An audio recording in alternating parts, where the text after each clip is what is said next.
Bismillahirrahmanirrahim. Assalamualaikum warahmatullahi wabarakatuh. Selamat datang. Salam jumpa kembali di channel Indonesia Sejahterawis, channel berbagi manfaat, inspirasi, solusi, pandangan, gagasan, harapan dengan sudut pandang yang berbeda. Kembali bersama Wahyu Habsoro Wibowo di sini. Salam kebangkitan, salam kemajuan, salam kemapanan.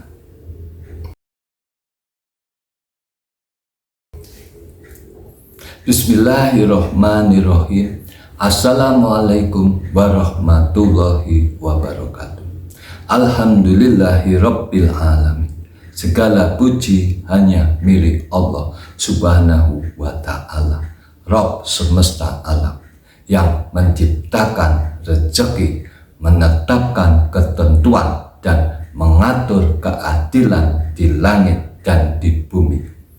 Sholawat dan salam semoga senantiasa tercurah kepada junjungan kita Rasulullah Nabi Muhammad Sallallahu Alaihi Wasallam beserta keluarga beliau, para sahabat, dan seluruh umat yang setia mengikuti sunnahnya hingga akhir zaman. Saudara-saudaraku yang dirahmati Allah, pada episode sebelumnya kita telah membahas pasar Islami dan keadilan distribusi. Kita belajar bahwa pasar dalam Islam bukan satu ruang bebas tanpa nilai, tetapi ruang amanah, etika, dan tanggung jawab sosial. Hari ini kita melangkah satu tingkat lebih dalam. Kita akan membahas satu pertanyaan besar yang sering memicu perdebatan. Apa itu harga yang adil dalam Islam? Apakah harga sepenuhnya diserahkan kepada pasar, ataukah Islam mengatur dan membatasi harga?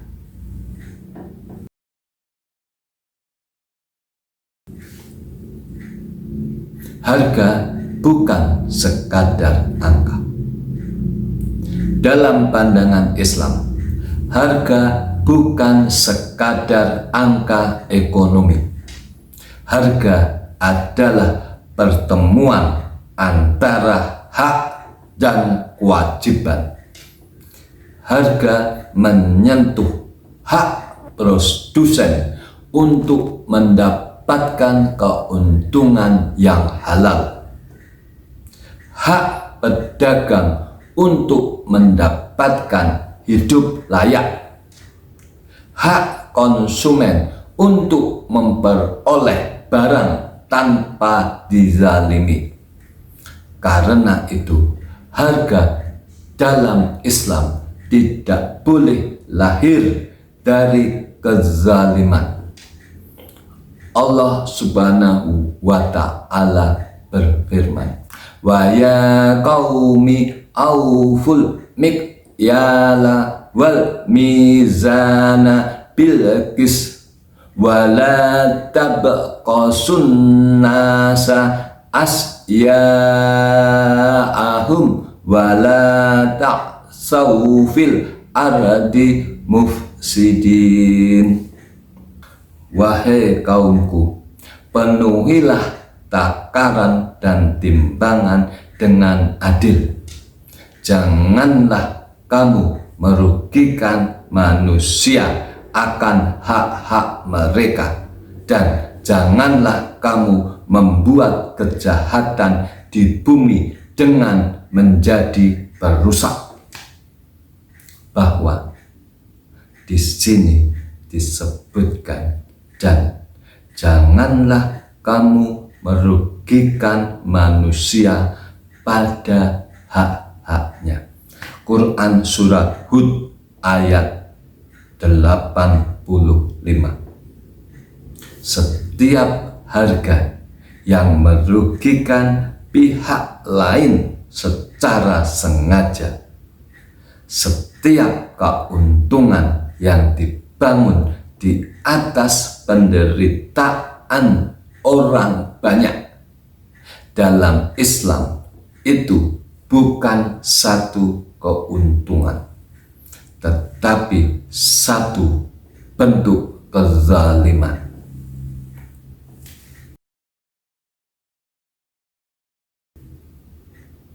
Hadis Rasulullah Shallallahu Alaihi Wasallam tentang penetapan harga. Suatu hari, harga-harga di Madinah naik. Para sahabat datang kepada Rasulullah Shallallahu Alaihi Wasallam dan berkata, "Wahai Rasulullah, tetapkanlah harga untuk kami."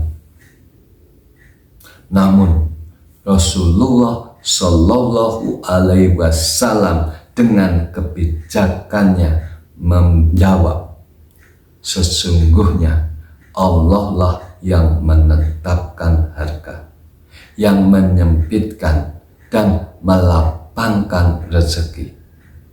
Aku tidak ingin bertemu Allah sementara ada kezaliman yang aku tetapkan atas seseorang." Hadis riwayat Abu Dawud dan Tirmizi. Hadis ini sering disalahpahami oleh mereka yang memahaminya secara terbalik. Di dalam hadis ini bukan berarti Islam membiarkan kezaliman di pasar, juga bukan berarti harga bisa berlaku bebas tanpa batas. Justru maknanya sangat dalam.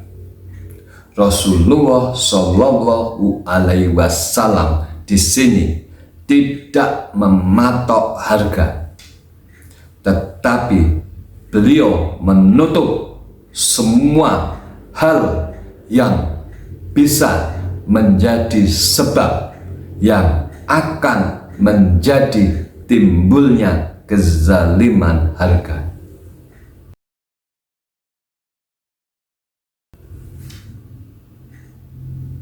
Islam tidak anti mekanisme pasar, tapi anti distorsi. Islam mengakui mekanisme pasar secara alami, selama pasar tersebut, yang pertama, bebas dari penipuan. Yang kedua, bebas dari monopoli. Yang ketiga, bebas dari ihtikar. Dan yang keempat, bebas dari riba. Jika sebab-sebab yang menjadi akar dan sebab dari kezaliman dihilangkan, maka harga akan menjadi adil dengan sendirinya. Karena itu, ketika terjadi penimbunan, kartel, manipulasi suplai, spekulasi yang berlebihan, maka harga tersebut tidak lagi halal secara moral dan spiritual, meskipun sah secara hukum pasar.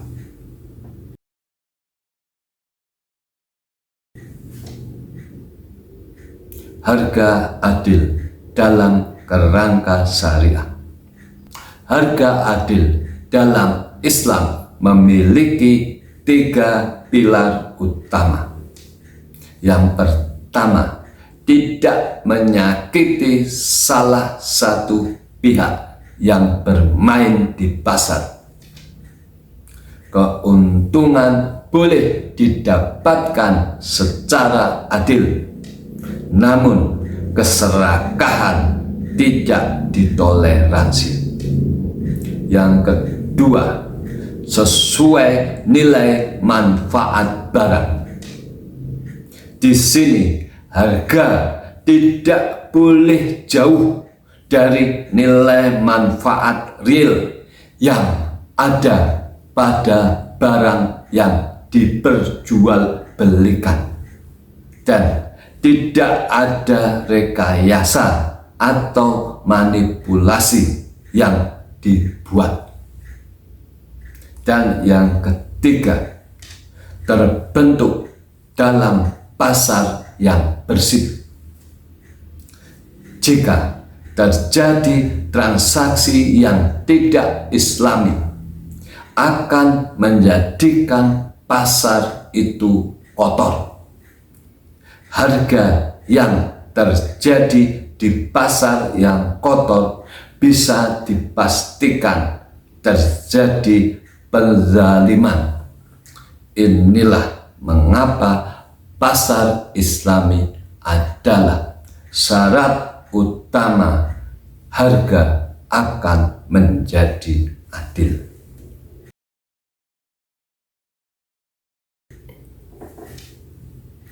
Peran negara dan hizbah.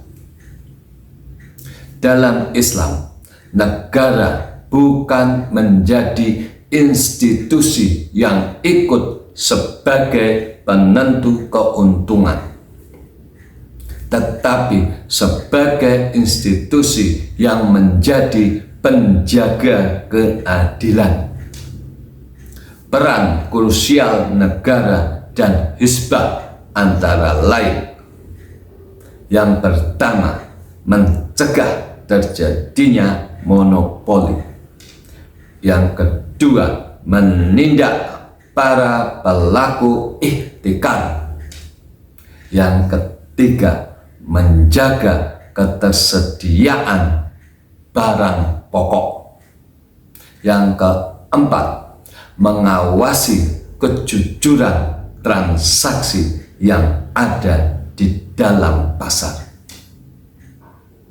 Jika terjadi darurat dan kezaliman secara nyata, ulama membolehkan intervensi harga sementara demi menjaga kemaslahatan umum. Ini semua bukan bertentangan dengan sunnah. Justru ini menjadi salah satu bagian dari maqasid syariah.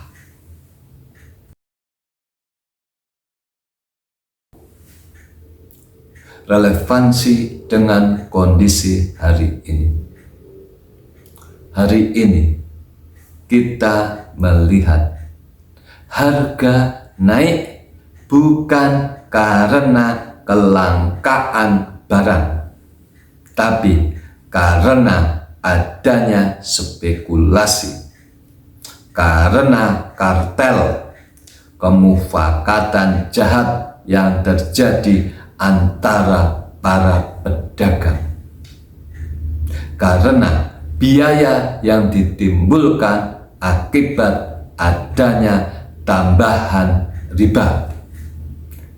Akibatnya rakyat terbebani oleh harga yang semestinya tidak dia tanggung, sehingga terjadinya kesejahteraan semu. Ketimpangan makin dalam antara yang kaya dengan yang miskin.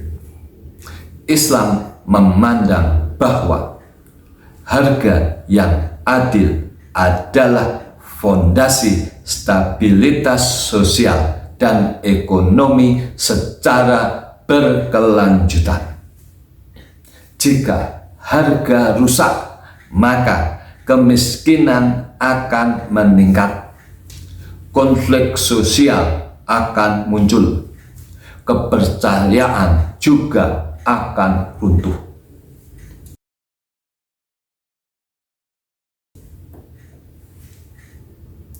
Refleksi, saudara-saudaraku, Islam tidak menuntut harga murah dengan cara zalim. Islam juga tidak membenarkan harga tinggi yang menindas. Islam mengajarkan harga yang adil, harga yang lahir dari pasar yang bersih, dari jiwa yang jujur, dari sistem yang bertanggung jawab. Karena dalam Islam, keadilan ekonomi adalah bagian dari ibadah.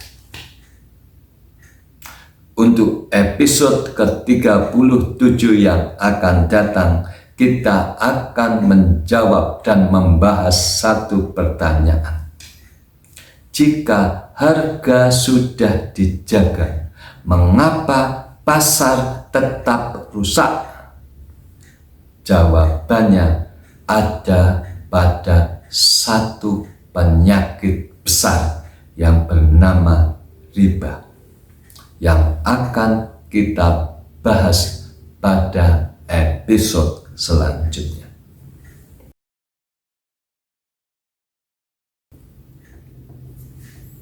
Mari kita tutup sesi kali ini dengan doa. Bismillahirrahmanirrahim. Allahumma ya Allah, Engkau yang melapangkan dan menyempitkan rezeki, jadikanlah kami hamba-hambamu yang jujur dalam mencari nafkah. Ya Allah, bersihkan pasar-pasar kami dari kecurangan dan keserakahan. Lindungi masyarakat kami dari harga yang zalim dan menindas, dan karuniakan kepada kami rezeki yang halal, adil, dan penuh keberkahan. Rabbana hablana min ladunka rahmah wa hayyi' lana min amrina rasada. Amin ya rabbal alamin. Wassalamualaikum warahmatullahi wabarakatuh. Bahwa martabat kehormatan satu negara harus diperjuangkan oleh diri kita sendiri bersama-sama dengan warga anak bangsa yang ada di dalamnya. Martabat kehormatan tidak akan bisa diperoleh hanya dengan berharap dari hadiah pemberian, apalagi dengan cuma-cuma. Indonesia hebat, bangsa terhormat, rakyat bermartabat, merdeka, merdeka, merdeka. Semoga Allah Subhanahu wa Ta'ala Ilahi Rabbi meridhoi apa yang kita ikhtiarkan. Amin. Tonton terus tayangan kami berikutnya. Mari kita wujudkan Indonesia sejahtera, dimulai dari diri kita, untuk bangsa kita. Kita mulai langkah kecil menuju perubahan besar. Persatuan, kerja nyata, dan tekad kuat, Indonesia akan berdiri tegak di atas kakinya sendiri, disegani dunia. Wassalamualaikum warahmatullahi wabarakatuh. Salam.